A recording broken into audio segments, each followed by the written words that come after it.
सत श्री अकाल, नमस्कार हमारे सभी किसान भाइयों को। किसान भाइयों, धान की फसल में छिलका बनना समस्या। अगर सभी दाने बालियों में भर जाते हैं तो रिकॉर्ड पैदावार मिलेगी। हम लोग किसान भाइयों धान की फसल की खेती कर रहे हैं, सब कुछ प्रयोग किया है, लेकिन अब समय आ चुका है, बालियां निकल आई हैं। लेकिन अब बालियों में जो दाने होते हैं, अगर दाने ठोस भरें, स्वस्थ दाने भरें तो पैदावार पूरी मिलती है। लेकिन कारण क्या होता है, जो बालियों में कुछ ज़्यादा परसेंट में जब छिलका बन जाता है तो पैदावार हमारी कम हो जाती है। तो किसान भाइयों, आज उसी पे हम आप लोगों को इस वीडियो के माध्यम से चर्चा में बताने वाले हैं। आप लोग अंत तक ज़रूर वीडियो को देखें, अगर अच्छा लगे तो लाइक और शेयर ज़रूर करें। प्लीज़ किसान भाइयों, अभी तक आपने अगर चैनल को सब्सक्राइब नहीं किया है तो फार्मिंग ज्ञान चैनल को सब्सक्राइब करके पास वाली घंटी को प्रेस कर लें, जिससे आने वाले खेती संबंधित वीडियो का नोटिफिकेशन आप लोगों तक समय से पहुँचे। तो चलिए शुरू करते हैं। धान में ज़्यादा छिलके बनने की समस्या, जैसे कि हमारी पैदावार कम हो जाती है, लेकिन धान से कभी कभी जो है पॉलिनेशन 100% नहीं हो पाता है। आखिर इतना छिलका क्यों बनता है, इसका क्या कारण होता है, इसका समाधान हम कैसे कर सकते हैं।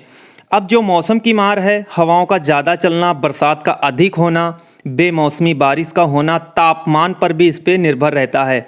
जैसे कि तापमान जो है ज़्यादा बढ़ जाता है, ह्यूमिडिटी बढ़ जाती है, रात का तापमान जो है वो कम हो जाता है, दिन में ज़्यादा हो जाता है। तो इस पे तो हमारा जोर नहीं चलता है किसान भाइयों। लेकिन जो कार्य हम कर सकते हैं अपनी फसल में जब बालियां निकल रही होती हैं, जैसे फ्लावरिंग से लेके जब तक दाने भर नहीं जाते हैं, तब तक हमको 5 सेंटीमीटर खेत में पानी भरकर रखना ज़रूरी होता है। अगर आप फ्लावरिंग के समय कोई भी नाइट्रोजन या नाइट्रोजन मिश्रित खादों का प्रयोग करते हैं तो भी छिलका ज़्यादा बन जाता है। किसान भाई, डीएपी खाद और एमओपी म्यूरेट ऑफ पोटास का प्रयोग भी करवाया जाता है बालियां निकलने के टाइम। बिल्कुल यह गलती आप लोगों को किसान भाइयों नहीं करनी है। इस खाद का लॉस होगा, रिजल्ट पूरा प्रॉपर नहीं मिल पाएगा। तब तक हमारी धान की फसल पक के तैयार हो जाएगी और मिट्टी की उपजाऊ शक्ति भी कम होगी। तो डीएपी एमओपी पोटास का बिल्कुल नहीं प्रयोग करना है किसान भाइयों। आप लोगों को प्रयोग करना है तो 0-52-34 प्लस साथ में 70 ग्राम बोरान, दोनों को मिक्स करें, स्प्रे करें, रिजल्ट बेहतर मिलेगा। या आप 0050 जो आती है एनपीके, उसका भी स्प्रे कर सकते हैं, बहुत ही बेहतरीन रिजल्ट मिलेगा। अब किसान भाइयों, मैं बताऊँ आप लोगों को, सिंथेटिक जहर जो हमारे किसान भाई प्रयोग करते हैं अपनी फसल में, दानेदार जिसको जहर बोला जाता है, 40 दिन की फसल, 50 दिन की फसल में उसका जब प्रयोग किया जाता है तो उसका रिजल्ट अब दिखता है। दिखता क्या है किसान भाइयों, इससे क्या है, कीटों का प्रकोप बहुत ज़्यादा हो जाएगा। सिंथेटिक जहर का बिल्कुल किसान भाइयों नहीं प्रयोग करना चाहिए। मैंने आप लोगों को पहले भी वीडियो में बताया है, इनसे आप लोगों को दूर रहना है।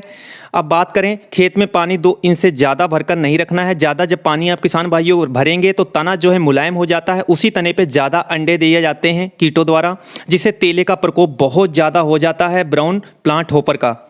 तो इस प्रकार आप लोगों को जब आपका दाना सख्त होने लगे, जब दबा के देखें, थोड़ा सा दाना अगर सख्त होगा, जब दूध भर जाएगा अच्छे तरीके से, उस समय आप पानी को खेत से निकाल दें, पानी को सुखा के रखें खेत को, नहीं तो आपकी फसल जो है गिर जाएगी, वहाँ से तना कमज़ोर हो जाएगा, फसल गिर जाएगी, जब वजन पड़ेगा हवाएं चलेंगी। इस बात को भी ध्यान में रखना है आप लोगों को। और किसान भाइयों, सिंथेटिक जो जहर होता है फसल में प्रयोग करने से उससे काफ़ी ज़्यादा नुकसान होता है, जिसके जो पीछे थ्रिन लगता है, साइपरमेथ्रिन लगता है, क्विनालफास लगता है, बाइमेथ्रिन लगता है, ये जहर हम अपने खेत में प्रयोग करते हैं, जिससे धान के रस चूसक कीटों की गिनती और भी ज़्यादा बढ़ जाती है। जब हम फसल को हरा भरा करने के लिए जहर का प्रयोग करते हैं तो उससे हमारी फसल को क्या इफ़ेक्ट होता है, जो तना होता है वो नरम हो जाता है, जिससे टिड्डे उसी तने में अंडे देते हैं।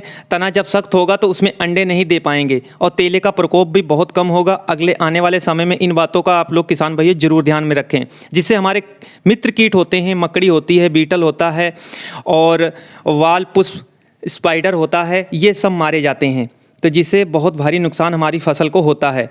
किसान भाइयों, जो गंधी कीट के लिए आप लोग स्प्रे करते हैं या मैलाथियान धूल जो आती है, सुबह के टाइम उसको प्रयोग करते हैं, अच्छा रिजल्ट मिलता है। पॉलिनेशन के समय जब किसान भाइयों मौसम अच्छा होगा, अनुकूल होगा, तभी पॉलिनेशन होता है, उससे पहले नहीं होगा। जो छिलका होता है तभी खुलेगा। आपको घबराने की ज़रूरत नहीं है कि मौसम ख़राब है, बारिश हो रही है, पॉलिनेशन कैसे होगा।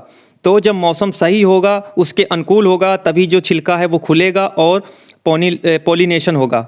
तो आपको घबराने की बिल्कुल ज़रूरत नहीं है किसान भाइयों। और ब्राउन प्लांट होपर तेला की रोकथाम के लिए जैसे कि आप ओसिन या चेस दवा कोई एक का स्प्रे करें, अच्छा रिजल्ट मिलेगा। अगर आप गोबोट अवस्था में ओसिन का स्प्रे किया था तो अब इस समय चेस का उपयोग कर सकते हैं तेला की रोकथाम के लिए। किसान भाइयों, जानकारी अच्छी लगी होगी तो लाइक और शेयर ज़रूर कीजिएगा। अगला आने वाला वीडियो भी ज़रूर देखिएगा। धन्यवाद।